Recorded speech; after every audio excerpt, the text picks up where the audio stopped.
Why is cooperation the future? Next time you're having a conversation with a friend or thinking to yourself that you have to be more competitive, maybe your business, or you have to be more competitive in school or even in sports, think about the feeling that comes along with that.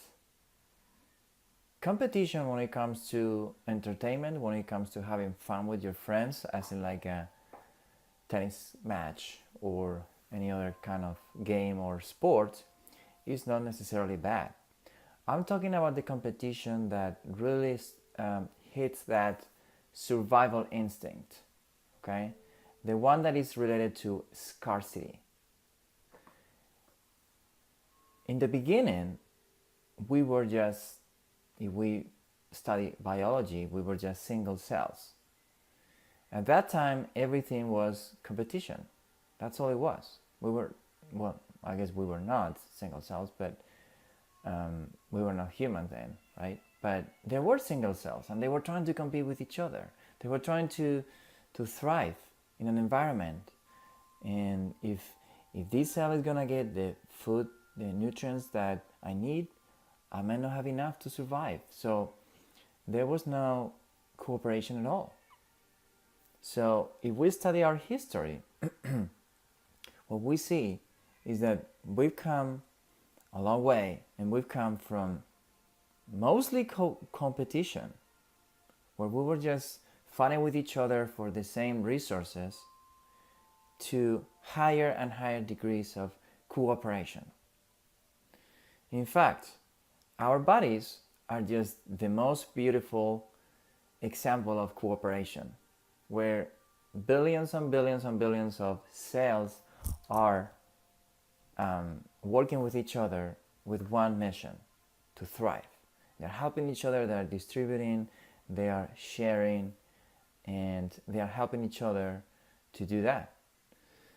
So the biology, it's going in one direction. It's going in the direction of more cooperation.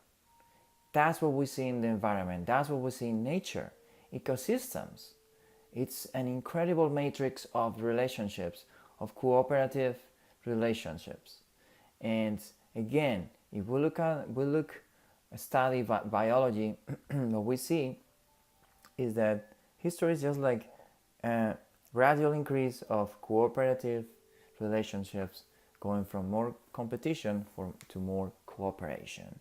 So this is here where we human beings at this point in our history are kind of like not following along, not following with the plan, and we have all kinds of problems. So we just need to pay attention to nature and see what's going on, what's been going on from the beginning of time.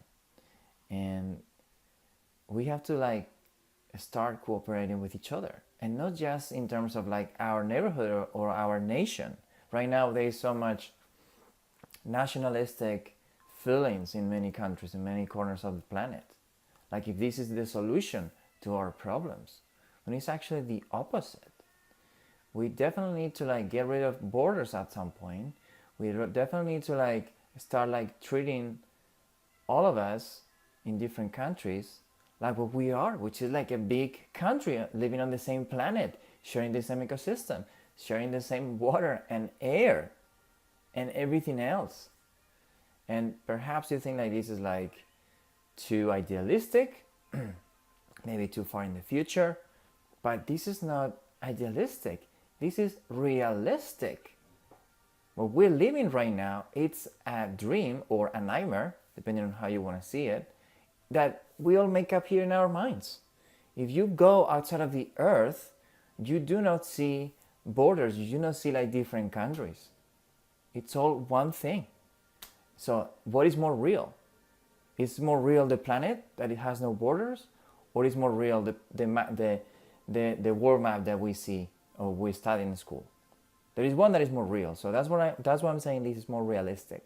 So we just need to accept this fact and embrace the laws of nature. And the laws of nature go in one direction, which is higher degrees of organization, higher degrees of cooperation in order to thrive, in order to be able to help each other and have higher degrees of success and survival, I guess. So, how do we get more survival? How do we get more success? We cooperate with each other. Not necessarily sometimes because we are good, but because we know it's just better. So, stop. If you happen to have a nationalistic feeling that you think like you're better, or you need to be separate, or that's gonna help your country in the long term, it's actually the opposite. Okay, in the long term, what we need is to cooperate with each other, to really like extend our hands to others in our communities, in our countries, and our companies, and that's it. So I hope you agree with these, and if you don't, I invite you simply to study genetics, to study biology, to study your own body. What is your body? And pay attention to nature. Pay attention how things work in nature, because that's our biggest, our best teacher. Because we are part of nature. We cannot stop being part of that. This is who we are. So we might as well embrace it and go with it. And join the paradigm, cooperative paradigm. I'll see you soon.